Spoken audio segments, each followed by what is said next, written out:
Le hablé a mis papás para decirles que mi esposo se había muerto en un accidente, que yo estaba en el hospital, y lo único que me contestaron fue: no vamos a poder. Tu hermana tiene su festejo por el ascenso. Un mes después, se aparecieron en mi casa a exigir la mitad de 10 millones de pesos del seguro.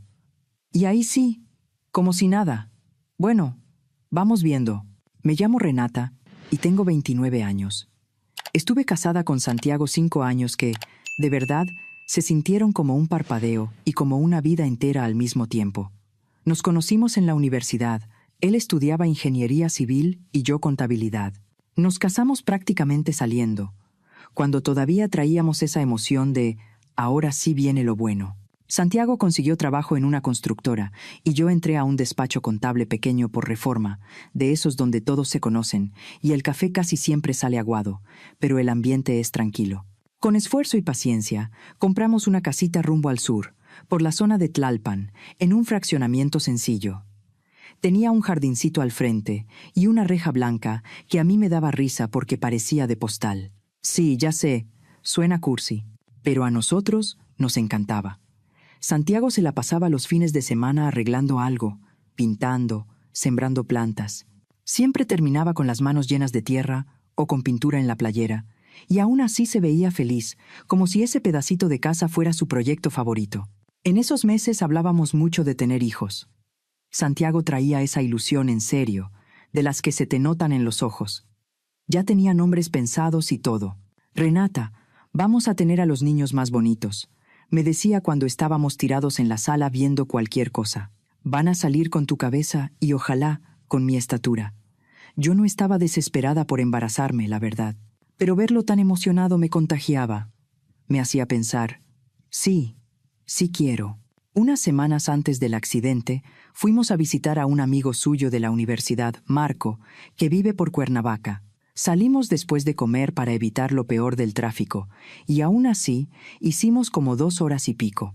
Marco acababa de ser papá, y Santiago estaba emocionadísimo por conocer al bebé. La pasamos bien. Comimos, platicamos, y Santiago se pasó toda la tarde cargando a Mateo, el hijo de Marco, haciéndole caras y preguntando 1000 cosas, como si estuviera tomando un curso intensivo de paternidad. De regreso, al principio todo iba normal. Íbamos hablando de volver pronto, y Santiago, bromeando, decía que él iba a ser mejor papá que Marco, porque les iba a enseñar a nuestros hijos a jugar fútbol como se debe, a tirar penales, a armar la cascarita y no a quedarse solo viendo partidos desde el sillón. Ese día había llovido fuerte y el pavimento seguía mojado. Santiago manejaba con cuidado, como siempre. Era de esos que esperan, que ponen direccional, que bajan la velocidad donde hay curva aunque nadie lo haga. Ya íbamos de regreso, cerca de la entrada a la zona urbana, cuando entramos a una curva más cerrada. Santiago bajó la velocidad. Yo me acuerdo perfecto porque hasta le dije, «Qué bueno que te vas despacio». Y, de la nada, un coche se metió en nuestro carril. Venía rápido, demasiado. Todo pasó en segundos. Santiago giró el volante para evitar el golpe de frente. Yo grité.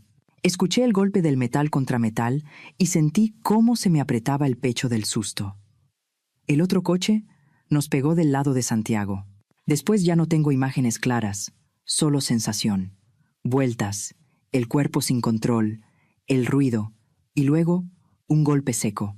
Más tarde me enteré de que pegamos contra un poste, y luego, nada, negro. Desperté en el hospital 3 días después. Me dolía todo. Me zumbaba la cabeza como si me estuvieran apretando por dentro. Tenía el brazo izquierdo enyesado y vendajes en varias partes. Una enfermera se acercó cuando vio que abrí los ojos. «Señora, ¿cómo se siente?» Yo ni supe qué contestar. Lo primero que me salió fue, «¿Y Santiago? ¿Dónde está Santiago?» La enfermera se quedó con esa cara que no se te olvida. No me respondió. Solo volteó y fue por el doctor. A los pocos minutos entró el doctor Salazar, un señor ya grande, canoso, con una seriedad de esas que te anticipan lo peor. Se sentó cerca de mí y habló despacio. «Renata, lo siento mucho. Su esposo no sobrevivió al accidente. Murió en el impacto». No sé si grité. No sé cuánto tiempo lloré. Solo recuerdo sentir que me faltaba el aire, como si me hubieran dejado un hueco en el cuerpo. Me sedaron porque me puse muy mal, me dijeron después. Cuando volví a despertar, el doctor me explicó mis lesiones. Brazo roto, 3 costillas fisuradas, una conmoción, cortes y golpes por todos lados. Fue muy afortunada, me dijo. Afuera de mí, tal vez. Adentro yo no me sentía afortunada de nada. Al día siguiente, fue un agente a hablar conmigo. Me explicó que el otro conductor iba alcoholizado. A las 3 de la tarde de un domingo, se metió en nuestro carril y siguió todavía un buen tramo antes de perder el control y estrellarse más adelante. Él sobrevivió con lesiones menores. Mi esposo no. Ese día lo pasé como en neblina. Las enfermeras entraban y salían. Yo asentía o negaba con la cabeza sin escuchar bien. Una psicóloga del hospital, de las que acompañan en duelo, intentó platicar conmigo. Yo la veía hablar, y sentía que su voz venía de lejos. En mi cabeza solo había una frase. Santiago quería ser papá, y ahora ya no estaba. Al tercer día de estar consciente, junté valor para hablarle a mis papás. No por orgullo, no por costumbre, por necesidad. Yo estaba sola en una cama de hospital, con el cuerpo hecho pedazos y el mundo roto. Necesitaba a mi mamá. Necesitaba a mi papá. ¿Mi mamá? Claudia, contestó. Sonaba distraída, como si estuviera haciendo otra cosa. Bueno, mamá, soy Renata. Ay, hola, hija. ¿Qué pasó? Ahorita ando ocupada. Tragué saliva. Mamá, Santiago y yo tuvimos un accidente. Hice una pausa porque se me cerró la garganta. Él no sobrevivió. Santiago murió. Hubo silencio unos segundos. Luego mi mamá soltó. Ay, Renata, qué terrible. Lo sentimos mucho. Y ya, así, como si le hubiera dicho que se me descompuso el refrigerador. Mamá, estoy en el hospital. No puedo con esto sola. Necesito que vengas con mi papá. Necesito ayuda para organizar lo de Santiago. No puedo ni caminar bien. Mi mamá respondió con una calma que me dejó helada. Hija, es que estás hablando en muy mal momento. Fernanda acaba de tener un ascenso, y este fin de semana le vamos a hacer una comida en casa. Ya está todo planeado desde hace semanas. Y además, el viaje de celebración sale en unos días. No podemos mover nada. Me quedé muda. Mamá, se murió mi esposo. Sí, Renata, lo entiendo, pero Fernanda se ha esforzado mucho. Y además, ¿no está la familia de Santiago? Sus papás, su hermana. Ellos pueden encargarse, ¿no? Y me colgó. Así nada más. Me quedé viendo la pantalla del teléfono como 10 minutos, sin entender. Santiago estaba muerto, yo estaba en un hospital, y mis papás estaban preocupados por una comida y un viaje. 1 hora después, llegaron los papás de Santiago, Héctor y Mariela, y su hermana Lucía. Con ellos siempre me llevé bien. No eran perfectos, pero se querían, se cuidaban, se hablaban con verdad. Apenas entraron a mi cuarto, lloramos. Héctor me abrazó con cuidado para no lastimarme y me dijo, Renata, vamos a salir de esto. No estás sola. Mariela me agarró la mano, temblando, y me dijo, Santiago te amaba, te mencionaba todo el tiempo. Lucía fue la que más se movió. Me trajo ropa de la casa, me ayudó a lavarme el cabello en el lavabo del hospital, me consiguió cosas básicas que yo ni había pensado.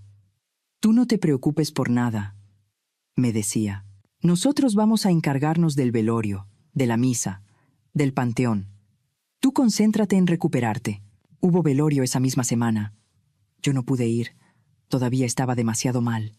Lucía me llevó el teléfono y me puso una videollamada un ratito, solo para escuchar las oraciones y sentir, aunque fuera a distancia, que lo estaban despidiendo con respeto. Yo no les conté lo de mis papás. Me daba vergüenza. Ahí estaban ellos, destrozados por perder a su hijo, y aún así cuidándome a mí, moviendo cielo y tierra para que yo no cargara con todo. Mientras tanto, mis papás ni siquiera podían dejar una comida. Esa noche no dormí. Me quedé viendo el techo del hospital, y sin querer me empecé a ir hacia atrás. A años de cosas pequeñas que juntas ya no eran pequeñas. Siempre había sido así con Fernanda. Siempre. De niñas, Fernanda se metía en problemas en la escuela. Se salía de clases, contestaba feo, entregaba tareas tarde. Cuando llamaban a mis papás, ellos la defendían. Es que se aburre, porque el nivel es muy bajo para ella. Mi mamá decía, los maestros no entienden su creatividad. Yo, en cambio, era la de asistencia perfecta, la de buenas calificaciones, la que se quedaba callada y cumplía. Cuando llevaba reconocimientos a la casa, mi papá decía, «¿Bien?» y los pegaba en el refrigerador una semana, hasta que se perdían entre listas del súper y recibos. En la prepa, Fernanda apenas pasaba. Yo me la vivía estudiando. Cuando tocó lo de la universidad, a Fernanda le pagaron asesorías, cursos, lo que hiciera falta para entrar a una privada cara. A mí me dijeron, «Tú eres lista, tú te las arreglas». Yo entré con beca a una buena universidad, y aún así, en la mesa, se hablaba más de Fernanda, de lo especial que era, de lo mucho que estaba logrando, aunque no terminara nada. Cuando Fernanda dejó la universidad a la mitad para encontrarse, mis papás la aplaudieron. La dejaron vivir en la casa sin aportar nada durante años. Cuando yo me gradué y conseguí mi primer empleo, la pregunta fue, ¿y tú cuándo te vas a ir? Queremos usar tu cuarto para que Fernanda tenga su espacio. Hasta en mi boda, Fernanda se robó el aire. Llegó tarde porque tuvo un mal día con el cabello. En la fiesta, se pasó de copas y pidió el micrófono para decir una especie de discurso que sonó a burla disfrazada. Estoy orgullosa de Renata porque por fin encontró a alguien que la aguante. Santiago se enojó, y yo le dije que lo dejara, que así era mi familia. Lo peor era que siempre le encontraban excusa a todo. Si la corrían de un trabajo, era porque no valoraban sus ideas. Si chocaba el coche de mi papá por ir con el celular, era porque el otro no tuvo cuidado. Si se endeudaba con tarjetas comprando cosas innecesarias, era porque se lo merecía. Ha trabajado muchísimo. Y ahora, cuando yo necesitaba ayuda para despedir a mi esposo, estaban ocupados celebrando un ascenso. Los días siguientes en el hospital pasaron como si alguien le hubiera bajado el volumen al mundo. La familia de Santiago iba diario. Me llevaban comida, me contaban avances de la misa, me preguntaban si necesitaba algo. Héctor y Mariela se encargaron de todo con la funeraria, con la parroquia, con el panteón, con los trámites. Lucía hasta me llevó ropa para la misa y me ayudó a elegir qué ponerme porque yo ni pararme podía. Me trajo maquillaje y me dijo, «Santiago, quisiera verte bien». Siempre presumía a su esposa. 3 días antes de la misa, decidí darle una última oportunidad a mi familia. Le mandé WhatsApp a mi mamá con todos los datos. Fecha, hora, lugar. La misa por Santiago es el jueves a las 11 de la mañana, en la parroquia de aquí cerca. Después vamos al panteón. De verdad espero que puedan venir. Los necesito. Me contestó 2 horas después. Renata, mañana salimos con Fernanda. Con lo del ascenso le dieron un bono y nos invitó a Cancún una semana. No podemos cancelar. Fernanda se esforzó mucho y merece celebrar. Lo sentimos. No vamos a poder. Me quedé viendo el mensaje con las manos frías. Cancún, playa, sol. Mientras yo iba a despedir a mi esposo, le marqué a Fernanda. Me contestó rápido, feliz, como si estuviera esperando la llamada. Renata, mamá me dijo lo de Santiago. Qué triste. Hizo una pausa chiquita, como para cumplir. Y luego, con emoción, pero oye, ¿qué crees? Nos vamos a Cancún. Me dieron un bono grande y quise hacer algo especial con la familia. Fernanda, la misa es el jueves. ¿No puedes mover el viaje unos días? Su voz cambió de inmediato. Se volvió fría. Renata, no voy a cambiar mis planes. La gente se muere todo el tiempo. Así es la vida. Pero a mí no me ascienden seguido. Quiero celebrar con mis papás. Están orgullosos de mí. Estás hablando de mi esposo. Era tu cuñado. Renata, casi no lo conocía. Y no es como si mover el viaje lo fuera a regresar. Ya deja el drama. No contesté. Colgué. Se me fue la fuerza y aventé el teléfono contra la pared del cuarto del hospital. Y ahí fue cuando me cayó completo, como un golpe sin ruido. Mi familia no me quería. No de la manera en que yo había intentado creer. Yo era la que funcionaba para que ellos se sintieran bien, la responsable, la que no daba problemas. la comparación perfecta para justificar a Fernanda. Pero cuando mi vida se rompió, ni siquiera hicieron el intento. El jueves amaneció gris y con llovizna. El hospital me prestó una silla de ruedas porque todavía caminaba mal. La familia de Santiago pasó por mí y me llevó a la parroquia. Estaba llena. Compañeros de Santiago de la constructora, amigos, vecinos, primos, gente que lo quería de verdad. Santiago era de esos que se acuerdan de tu cumpleaños, que te ayudan a mover un sillón sin que se lo pidas, que te hacen sentir visto. Durante toda la misa, yo volteaba, buscando al fondo, con una esperanza absurda de que mis papás se aparecieran, aunque fuera tarde. No llegaron, ni uno. Después, en el panteón, mientras bajaban el ataúd, Lucía se acercó despacito y me preguntó en voz baja: «Renata, ¿y tu familia?» Pensamos que iban a venir. Yo sentí un calor de vergüenza en la cara. No quería decirlo, pero lo dije. Se fueron de viaje.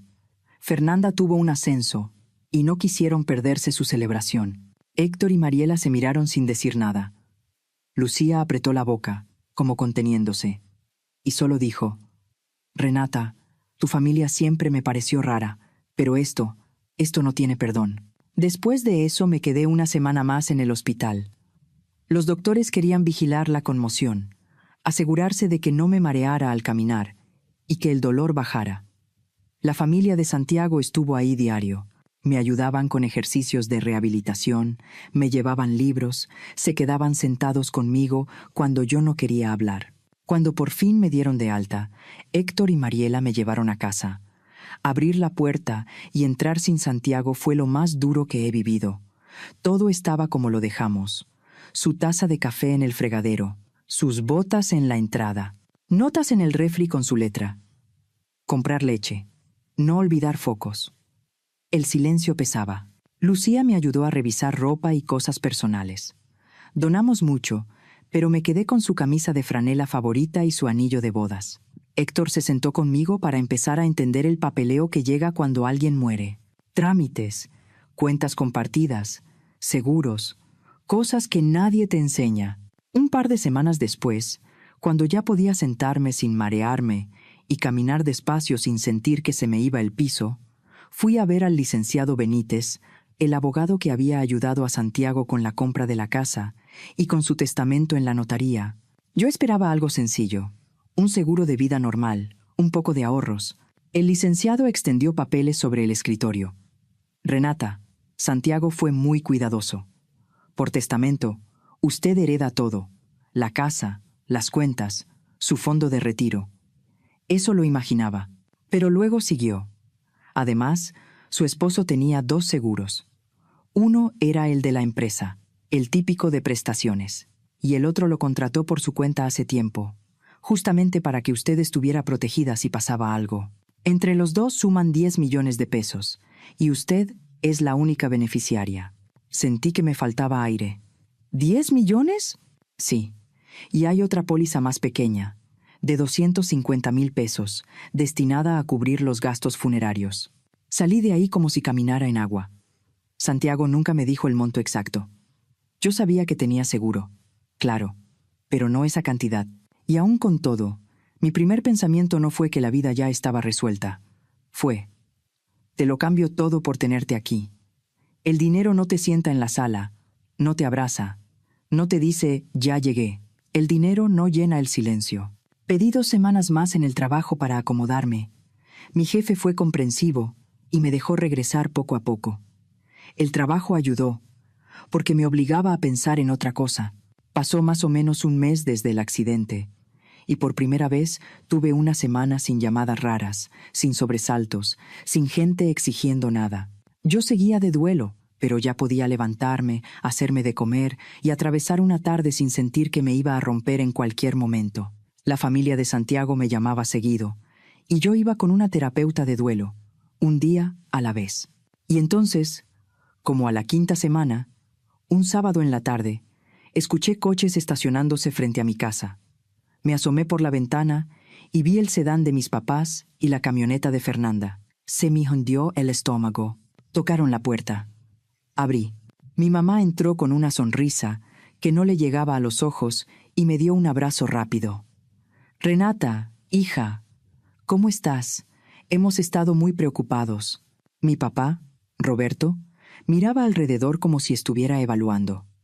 Fernanda caminaba despacio por la sala, tocando cosas, como quien visita un departamento en renta. Fernanda agarró uno de los reconocimientos de fotografía de Santiago, lo levantó y dijo: «Qué bonita casa. Tienes mucho espacio». Sentí un coraje frío. «¿Qué quieren?», pregunté. Mi mamá se sentó en el sillón y palmeó el cojín a su lado. «¿No podemos venir a ver a nuestra hija?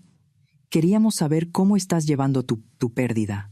«¿Mi pérdida?», la miré fijo. «¿Te refieres a la muerte de Santiago?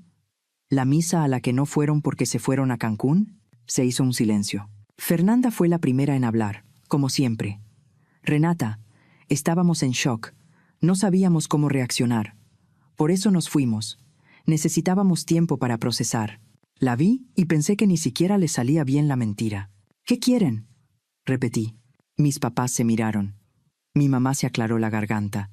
«Bueno, nos enteramos por la señora Gómez, la vecina de toda la vida, que recibiste un pago grande del seguro de Santiago». Yo me acordé de esa llamada.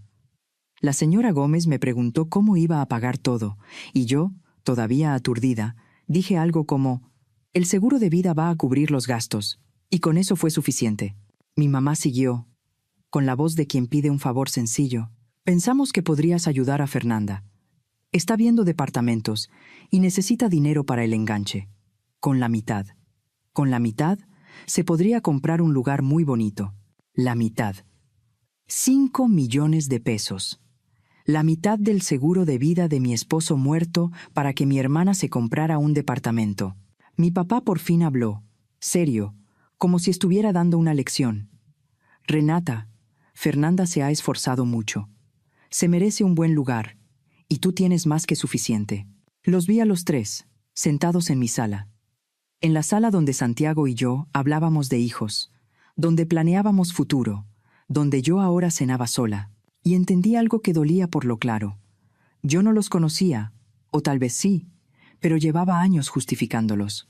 «Váyanse», dije. «Renata, no seas egoísta», contestó mi mamá. «Fernanda es tu hermana.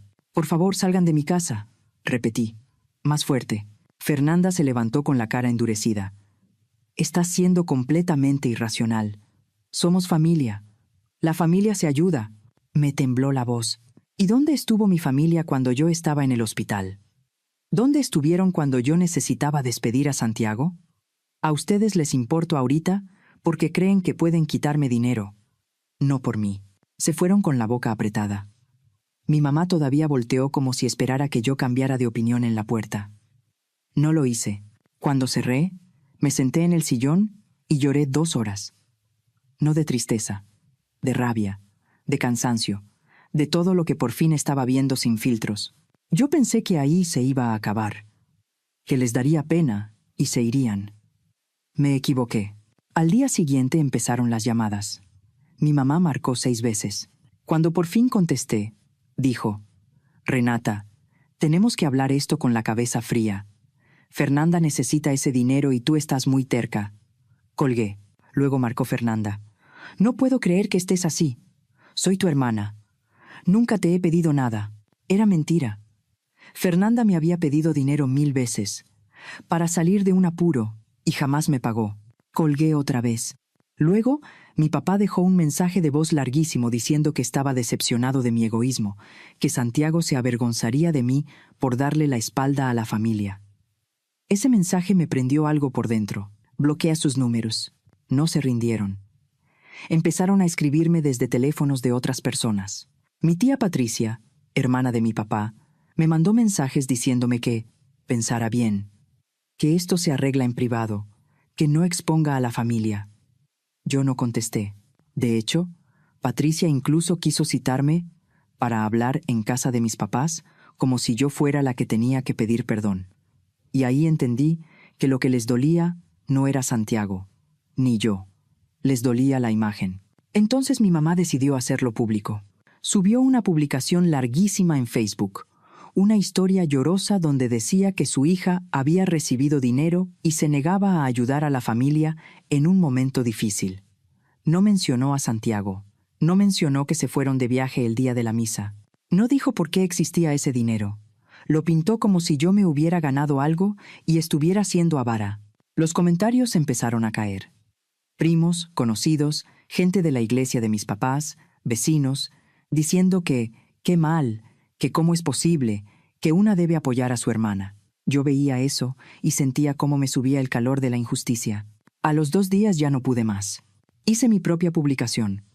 Conté todo, con fechas y con calma.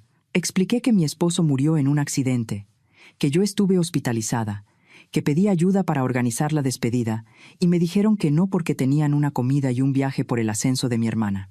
Puse capturas de WhatsApp, donde mi mamá decía que se iban a Cancún y que no podían ir a la misa. Puse la captura donde Fernanda me escribió, tal cual: la gente se muere todo el tiempo, no es para dejar de disfrutar. También subí partes de mensajes donde me llamaban egoísta por no dar 5 millones de pesos para un departamento. La reacción fue inmediata. Esta vez los comentarios no fueron contra mí, fueron contra ellos. ¿Se fueron de viaje en lugar de acompañarte a despedir a tu esposo? Pedirle dinero a una viuda por el seguro de vida del marido es una bajeza. No les des nada. Ya mostraron quiénes son. ¡Qué vergüenza de familia! La publicación de mi mamá desapareció rápido, pero ya era tarde.